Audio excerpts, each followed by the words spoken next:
Assalamualaikum warahmatullahi wabarakatuh. Apa kabar? Semoga sehat ya. Penting loh. Sehat itu penting banget. Apalagi buat kita semua nih, baik guru, terus profesional gitu ya, profesional segala macam bidang gitu ya, yang selalu menjalankan aktivitas dari pagi sampai malam misalkan, atau bahkan mungkin dari pagi sampai pagi lagi gitu ya, pagi sampai sore di tempat bekerja, misalkan bekerja di kantor atau di sekolah atau di kampus.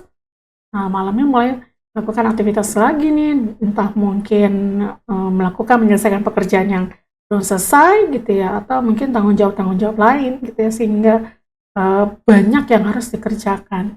Nah, terkait hal tersebut, Helwia ingin berbagi tentang bagaimana sih kita melakukan skala prioritas gitu ya. Kadang memang kita banyak banget yang harus kita kerjakan gitu ya, tapi di sisi lain tapi ternyata ada hal-hal yang memang itu menjadi prioritas gitu.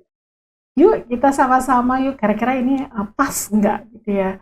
Atau mungkin sudah pernah kali teman-teman melakukan ini gitu ya. Atau mungkin ada yang udah pernah tapi oh ternyata worth it gitu ya, bisa bermanfaat, oh tapi ternyata belum gitu ya, nggak apa-apa kan, kita kan sama-sama berbagi ya. Jadi 4 langkah menyusun skala prioritas. Yang pertama udah pastilah ya, melakukan penjadwalan gitu. Jadi kita mempunyai schedule atau kita punya schedule, kita punya penjadwalan. Nah, penjadwalan itu gimana? Kita menggunakan jadwal untuk mendapatkan hasil yang terbaik. Ya benar, kadang-kadang emang kita perlu ya bikin jadwal, mungkin bisa dalam seminggu, ketika kita punya ada aktivitas yang memang sudah rutin, tapi ada juga jadwal kegiatan-kegiatan yang mungkin tidak menjadi, bukan belum prioritas gitu ya, atau belum rutin, tapi memang perlu dibuat jadwal.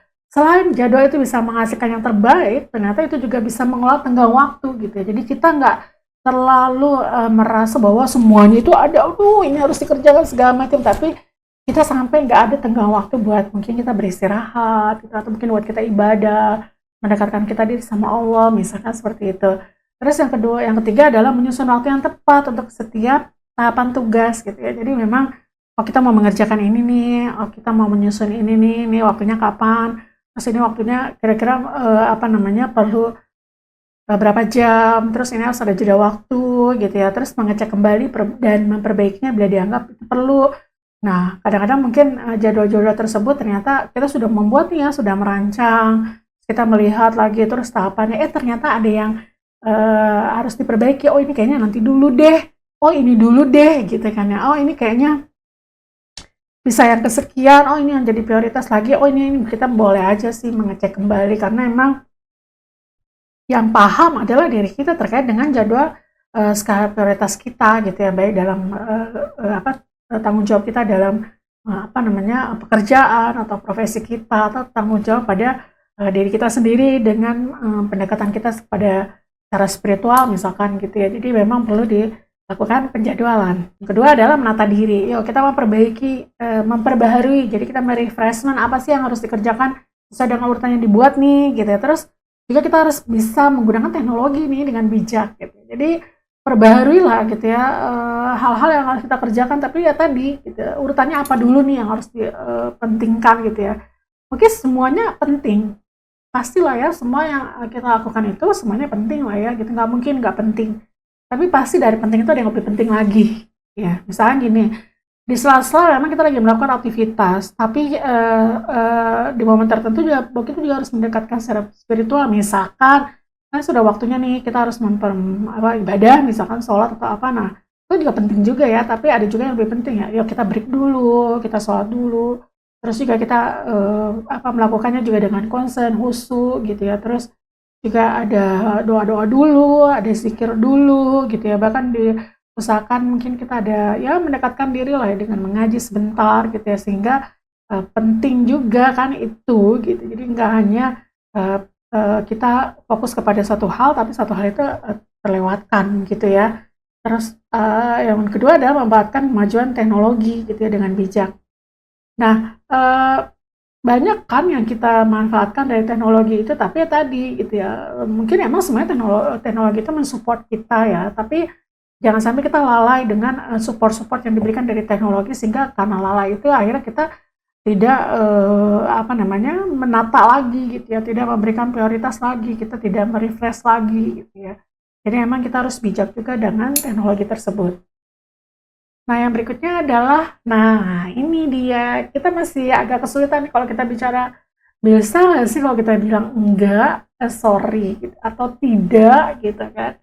Ya, kenali keterbatasan diri. Jadi gini loh, teman-teman mungkin yang bisa tahu diri kita itu kan kita ya, gitu ya, bahwa kita tuh mampu atau tidak sih untuk melakukan hal ini, gitu. Kita bisa nggak sih, atau bahwa kita memang udah tahu kita nggak bisa, ya udah kita harus mengatakan bahwa ini enggak gitu, atau gimana caranya dengan sopan gitu ya, tidak menyakiti atau tidak mengecewakan orang yang apa namanya, menawarkan atau menunjuk teman-teman gitu ya, karena jangan sampai kita ingin semuanya mau kita ambil gitu atau kita mau melakukan semuanya, tapi faktanya adalah kita sebenarnya nggak bisa melakukan itu gitu ya. Sometimes kita perlu itu juga ya, kita harus bisa bilang, saya nggak bisa nih untuk melakukan ini. Misalkan kalau bisa nggak bikin donat misalkan gitu, wah kan karena nggak bisa ya jangan sampai kita bilang, oh bisa bisa, nanti gampang lah tinggal lihat dari YouTube dan lain sebagainya, atau lihat contohnya atau segala macam, atau tanya temen.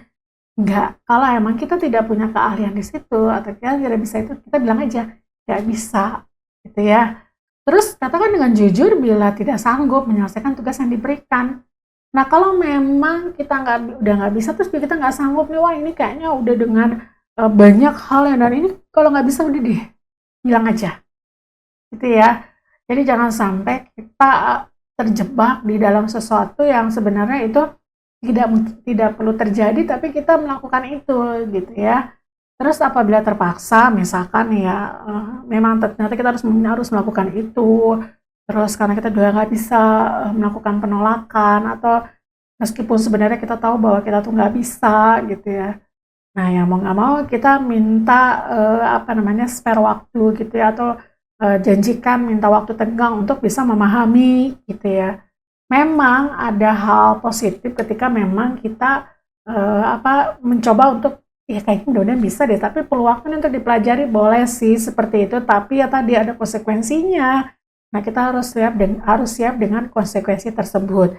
Tapi lagi-lagi kalau memang kita juga nggak siap dengan semua itu gitu ya, dengan konsekuensi itu, dengan diberikan waktu senggang, ya udah kenapa enggak sih, bilang aja tidak, tapi cara penyampaiannya harus dengan sangat sopan santun supaya tidak menyakiti perasaan orang yang memberikan atau mempercayai tanggung jawab tersebut, pekerjaan tersebut. Nah, yang berikutnya adalah mengelola gangguan. Nah, ini dia, sebenarnya gangguan itu bukan dari luar, tapi sebenarnya gangguan itu dari diri kita sendiri, ya nggak sih?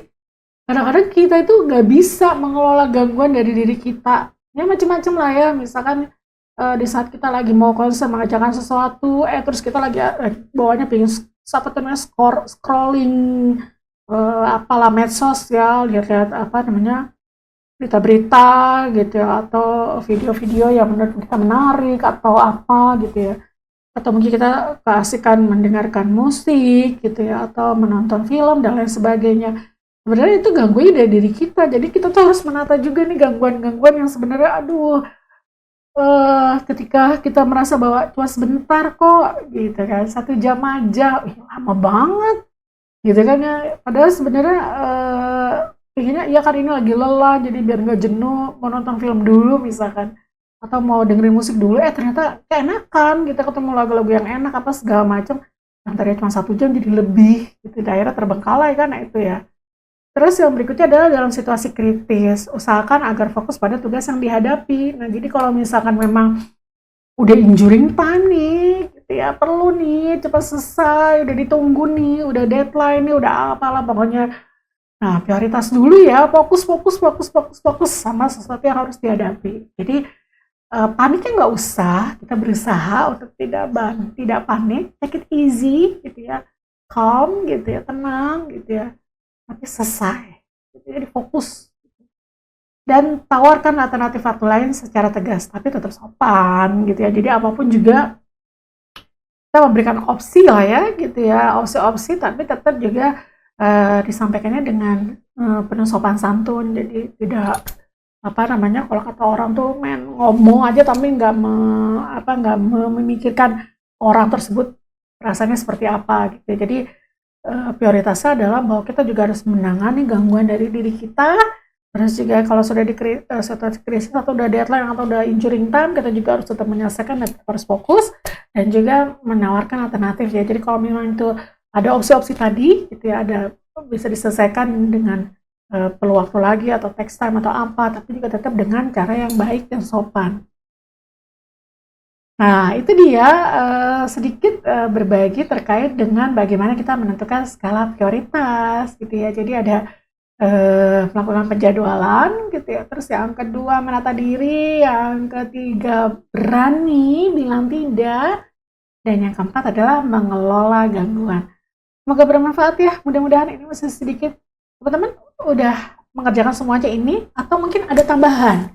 Kira-kira bukan 4, malah 5, 6, 7 atau lebih dari 10 ternyata menentukan skala prioritas. Boleh tulis aja di kolom komentar kira-kira ya. Terima kasih. Assalamualaikum warahmatullahi wabarakatuh.